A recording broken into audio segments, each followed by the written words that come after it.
124 run 20 over में बनना ये कोई बड़ा स्कोर नहीं है।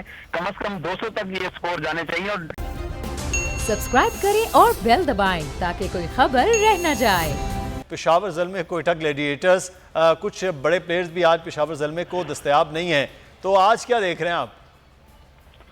देखिए, पेशावर ज़ल्मी की टीम इस टूर्नामेंट के अंदर पाकिस्तान सुपर लीग में 4 फाइनल खेल चुकी है। कोयटा की टीम के भी अर्ली एडिशन के अंदर परफॉर्मेंस देखें तो बहुत जबरदस्त रही है, लेकिन 2020 और 2021 के जो PSL थे वहां कोयटा की टीम आपको पता है कि प्ले ऑफ तक भी नहीं आ सकी है। और अब कोयटा के पास ये एक एंगर उनके अंदर डेवलप हो चुका होगा कि उन्होंने अपने आप को प्रूव करना है, और इसीलिए वो इस बार हरीफ टीम पर 4 दौड़ने की कोशिश करेंगे, ना सिर्फ ज़ल्मी बाकी टीमें भी। क्योंकि एक टीम जब मुसलसल अच्छा परफॉर्म करती है, ये अर्ली एडिशन के अंदर हुई थी, लेकिन फिर पिछले 2 एडिशन उनके अच्छे नहीं गुजरे हैं।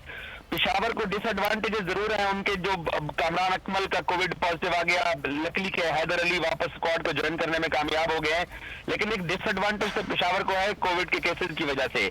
लेकिन कोयटा आप यूं देखें कि अगर हम कराची को कहते हैं कि जी नेशनल स्टेडियम किंग्स का होम ग्राउंड है, तो फिर सरफराज की वजह से हम नेशनल स्टेडियम को ग्लैडिएटर्स का भी होम ग्राउंड कह सकते हैं। यहाँ ग्लैडिएटर की टीम अच्छा परफॉर्म करती है, और आपको पता है चैंपियन भी ग्लैडिएटर यही बना हुआ है कराची स्टेडियम के अंदर। तो लेकिन वही जो आप बात कर रहे थे कि ट्रैक अगर पहले 10 ओवर में अच्छा था, शर्जील ने आपके सामने अच्छी बैटिंग की, लेग के ऊपर उसने हिट्टे भी लगाई, 6 भी उसको मिले।